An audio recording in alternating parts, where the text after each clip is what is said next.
A majority of college students favor removing Columbus Day, but they can't find his Twitter handle to make their outrage known. They're totally bummed out. I'm Dr. Duke, she's Katie, and this is the Dr. Duke Show.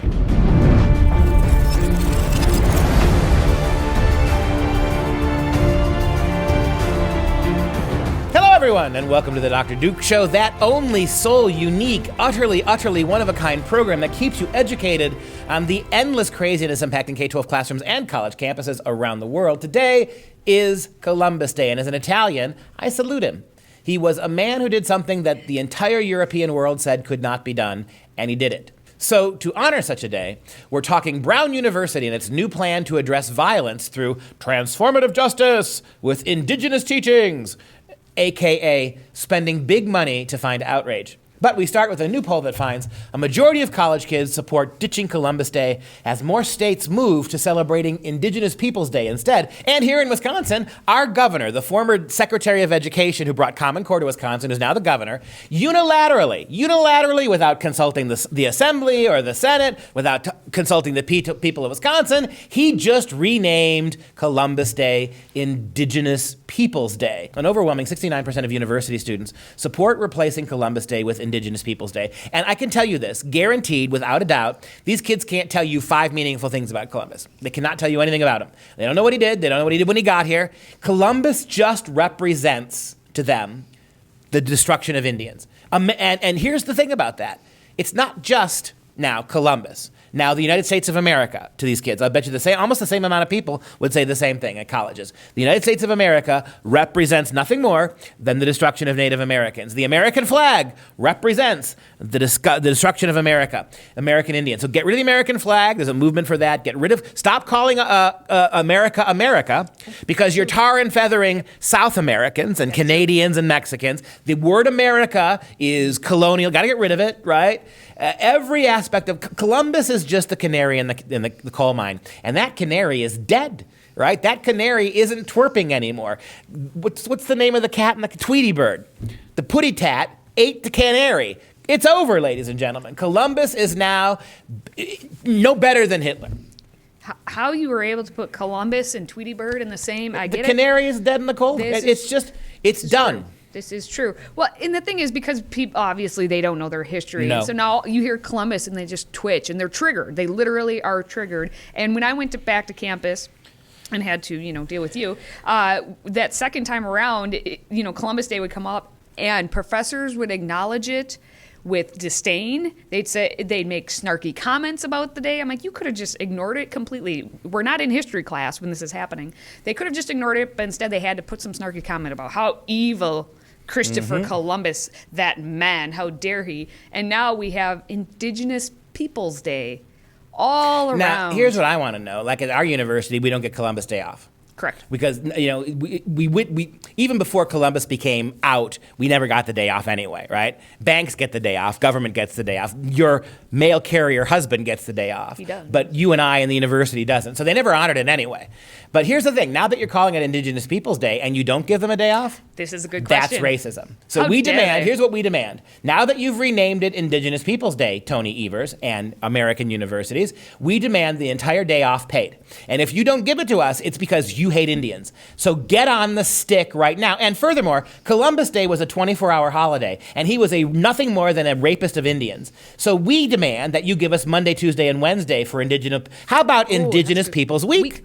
That you should give us off. Come on, show your commitment. Give us a free week paid off to celebrate Native Americans. Well, in this poll that actually was done by College Pulse with 1,500 students they talked to, it was interesting that it was 69% overall, but at the Ivy League schools, of course, where they are the most pretentious of all, a full 80% of those students wanted Columbus Day to be no more, but they want that Indigenous Peoples Day. And they should be arguing for the whole week as well, but I got an idea. For those of us whiteys who like Columbus and all of the rest of the progressives who like Native Americans, what if we called it Elizabeth Warren Day? Then you can get the best of white people and pretend Indians. Oh, and pretension. We'll call it Elizabeth Warren Day. Well, I just wanted to put out one more statement since you brought up the governor of Wisconsin, Tony Evers. Scarecrow on a stick. Look it up. Put it. Yeah.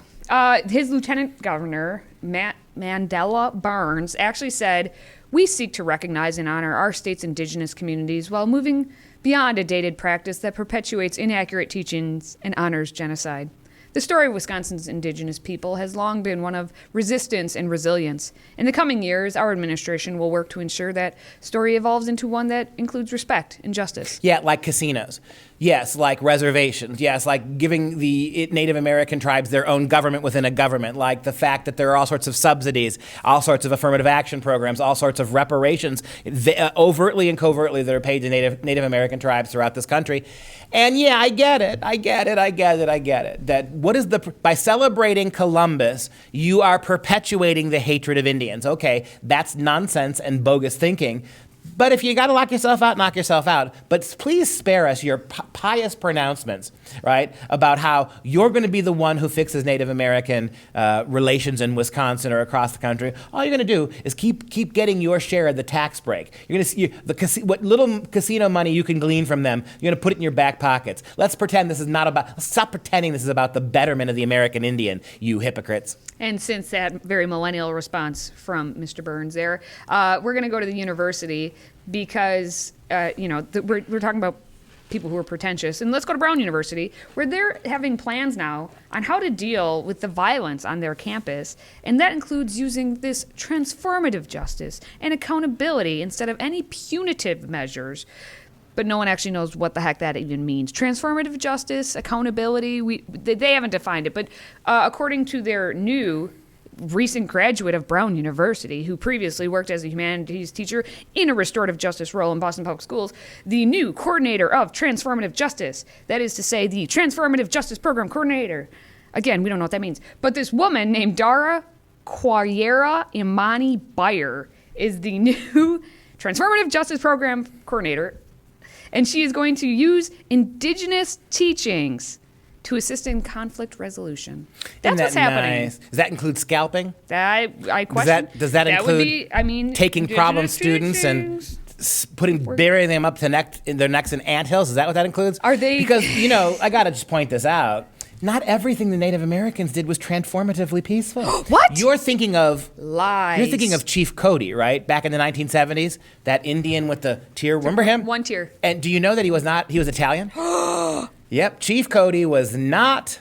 Iron Eyes Cody was not a Native American. You, my progressive friends, think that's what an Indian is, right? Noble, right? Every piece of clothing made from one buffalo, where nothing was thrown away, in his canoe with that one manly, not toxically manly tear, right? About Americans throwing their Wendy's wrappers into. That's what you think Native Americans are. In reality, Native American culture was rife with brutality. Many, as you're going to see shortly, many Native American tribes owned black slaves. Where's your outrage over that? No, there isn't any. Because, of course, violence only began in the New World when Columbus has set foot on his shores of America, and we've now banished Columbus, right? So we're going to go back and we're going to teach the way of the Indian in conflict revolution. So this program, the Transformative Justice Practitioner Program, is a cohort of about 10 students this fall, and then in the spring, they're going to, this whole semester, they're going to work to better understand the nature of harm. By the way, the word cohort is from Latin. It's a Roman term. It's militaristic. How dare they?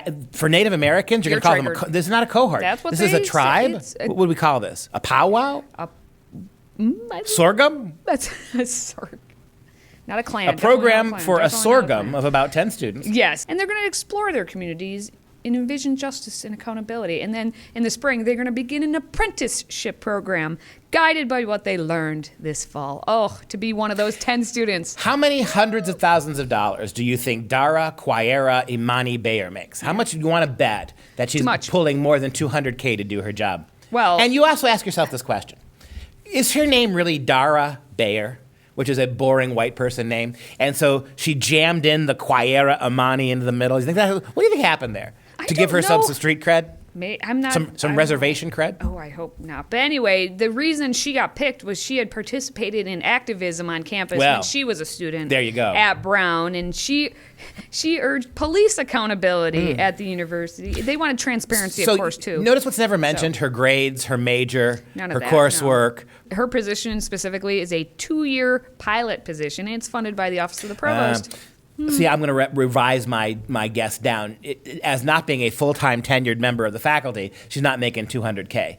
Whatever she's getting paid, it's too much. It's too much. All right, so here's what I propose. Since we're getting rid of Columbus Day because, kids don't know anything about Columbus, and Columbus has just become synonymous with any bad thing that's ever happened to a Native American, however much BS that is, I've decided, since we have concluded that this is now an indigenous people celebration. What did we do for the last 20 years when Columbus Day rolled around? We talked about how evil Columbus was. We talked about how evil Western culture was. We talked about rape and genocide and murder and slavery. So in order to be absolutely fair, to treat Native Americans with the same respect and intellectual dignity that we treated Western culture, let's use this Indigenous Peoples Day to talk about exactly how the Native Americans behaved. Did you know that Native Americans, in particular, the Creek, the Cherokee, the Choctaw, the Chickasaw, and the Seminole, or the 5 tribes, participated in chattel and race-based slavery? Yes, black people. Many Native American tribes practiced some form of slavery over their history well before the European introduction of African slavery into North America. Slavery was a mainstream idea practiced by many Native Americans for about 1,000 years. Native American groups often enslaved war captives, genocide, right? War prisoners, whom they primarily used for small-scale labor. In other words, they conquered other tribes, they took slaves, and they put them to forced labor. Other tribes, however, would stake slaves in gambling situations when they had nothing else with which they could barter, and would put them into servitude for a short time, and in some cases for life. They would gamble slaves instead of money. Captive slaves were also sometimes tortured as part of various religious rites, Aztecs. And these sometimes involved ritual cannibalism. Hey, just like Native Americans ate every part of the buffalo, I'm sure they ate every part of the captured slave they ate. During times of famine, some Native Americans would also temporarily sell their children to obtain food. When the Europeans made contact with Native Americans, they began to participate also alongside the Europeans in the black African slave trade. The Haida, let's not forget our friends the Eskimos, Native Americans, right? The Haida and the Tlingit, who lived along southeast Alaska's coast, were traditionally known as fierce warriors and fierce slave traders, raiding for slaves as far as California. I wonder if California will ban travel to Alaska now. In their society, slavery was hereditary. After slaves were taken as prisoners of war, children of slaves were fated to be slaves themselves. Among some Pacific Northwest tribes, Seattle, I'm talking about you, as many as 1/4 of the population were slaves. They were typically captured by raids on enemy tribes, colonialism, or purchased on intertribal slave markets. Yes, that's right, tribes would get together and they would sell their slaves at market prices. Slaves would often be killed in potlatches to signify the owner's contempt for their slaves as nothing but property. Various tribes also practiced debt slavery or imposed slavery on tribal members who had committed crimes. Full tribal status would be restored as the enslaved worker worked off their obligations to the tribal society. In other words, like European culture, slaves could become free men if they worked hard enough for the masses.